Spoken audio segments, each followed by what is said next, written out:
வணக்கம். என் பெயர் பாஷா, சென்னை. சமீப காலமாக இந்த ஒன்றிய அரசானது பல வகைகளில் மக்களை வஞ்சித்து வருவது அனைவரும் கண்கூடான பார்க்கக்கூடிய விடயமாக இருக்கின்றது. இதில் பிரதான எதிர்க்கட்சியாக இருக்கக்கூடிய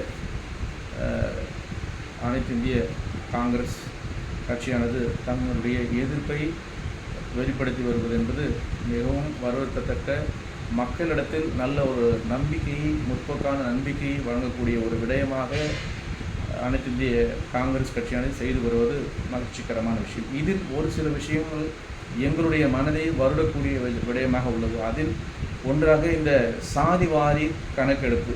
சாதிவாரி கணக்கெடுப்பு என்பது மிக மிக முக்கியமாக ஒன்றாக இருக்கின்றது. ஏனென்று சொன்னால், பிரதிநிதித்துவம் என்பது மிகவும் முக்கியமான விடயமாக இருக்கிறது. அதாவது மக்கள் தொகையில் எந்தெந்த வகுப்பினர் எத்தனை சதவீதம் உள்ளார்களோ அதற்கு ஏற்றாற் போல பிரதிநிதித்துவம் அளிப்பது மிகவும் முக்கியமாக உள்ளது. அப்பொழுதுதான் அந்த சமுதாயம் மேல் வருவதற்காக ஒரு வாய்ப்பாக, நல்வாய்ப்பாக இருக்கும் என்பதில் தலைவர் ராகுல் காந்தி அவர்கள் எடுத்த ஒரு முன்னெடுப்பு மிகவும் வரவேற்கத்தக்க விடயமாக உள்ளது. இது ஒன்று. மற்றொன்று, இந்த ஓட்டு திருட்டு என்று சொல்லக்கூடிய இந்த விடயம் மிக மிக முக்கியமானது. உலகத்திலே எங்கும் நடைபெறாத ஒரு விடயம், படு பாதகமான, படு கேவலமான ஒரு விடயம் இந்த இந்திய திருநாட்டில் இந்த ஒன்றிய அரசு செய்து வந்துள்ளது. இந்த ஓட்டு திருட்டு அனைவரும் அறிந்த ஒன்று. ஆனால் அவர்கள் அதனை ஏற்பதாக இல்லை. நடந்து கொண்டுதான் இருக்கின்றது. அத்துணை சாட்சிகளையும் தலைவர் அவர்கள் கொடுத்துள்ளார்கள். ஆனால் யாரும் ஏற்பதாக இல்லை.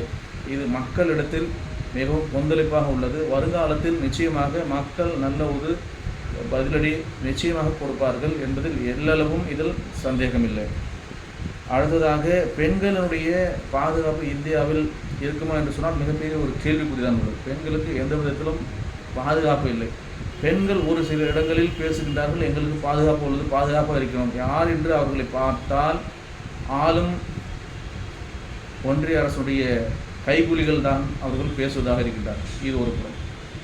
அடுத்ததாக, சிறுபான்மையினருடைய பாதுகாப்பு இந்தியாவில் சுத்தமாக ஒரு சதவீதம் கூட இல்லாமல் ஒரு சூழ்நிலை இருந்து கொண்டுள்ளது. அதாவது மாட்டிற்கு தரக்கூடிய முக்கியத்துவம் மனிதர்களுக்கு தருவதில்லை என்பது மிகவும் கவலைக்குரிய விடயமாக உள்ளது. இதனை பற்றியும் தலைவர் அவர்கள் பல இடங்களில் பேசியுள்ளார்கள். பல இடங்களில் இதை பற்றிய போராட்டங்களும் நடந்துள்ளார்கள். இது நிச்சயமாக இதனுடைய பாதிப்பு வருங்காலங்களில் ஒரு பாதிப்பை ஏற்படுத்தும்.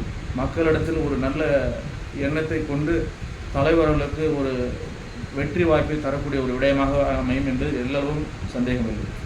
அடுத்ததாக, இந்த 370 ஷரத்து, அதாவது ஜம்மு காஷ்மீர் இந்த சிறப்பு அந்தஸ்தை கலைந்து விட்டார்கள். இது மிகவும் ஒரு ஏமாற்று வேலையாக உள்ளது. அவர்கள் கொள்ளையடிப்பதற்காக வேண்டி இந்த விடயத்தை செய்துள்ளார்கள். அது நடந்த மாத்திரத்திலே பலவிதமான பிரச்சனைகள் நடந்துள்ளது. குண்டுவெடிப்புகள் எத்தனையோ நடந்துள்ளது. ஏனென்று சொன்னால், இவர்கள் இதை நடத்துவதாக அவர்களே இதனை நடத்தியுள்ளார்கள். அது மற்றவர் நடத்திவிட்டார்கள் என்று சொல்வதற்கு இவர்கள் செய்து காட்டியுள்ளார்கள். இந்த 370 என்பது மிகவும் ஒரு வருத்தத்தக்க விஷயமாகும். அவருடைய சுதந்திரத்தில் தலையிட்டு குறுக்கிட்டு அவருடைய வாழ்வாதாரத்தை சீர்குலைத்து செய்துவிட்டார்கள் என்பது மிகவும் கவலைக்குரிய விடயம். இந்த மேலும் பல விதமான சமுதாய இந்திய திருநாட்டின் முன்னேற்றத்திற்கு பாதகம் இருந்த சூழ்நிலை நடந்து கொண்டுதான் உள்ளது. இதனை களைவதற்காக நம்முடைய தலைவர் அவர்கள் நிச்சயமாக பல விதங்களில் முன்னெடுத்துள்ளார்கள். நிச்சயமாக ஒரு மாற்றம் வருங்காலங்களில் வரும் என்பதில் எல்லளவும் சந்தேகமில்லை என்பது இந்த சிறுவனினுடைய கருத்தாக உள்ளது. வணக்கம்.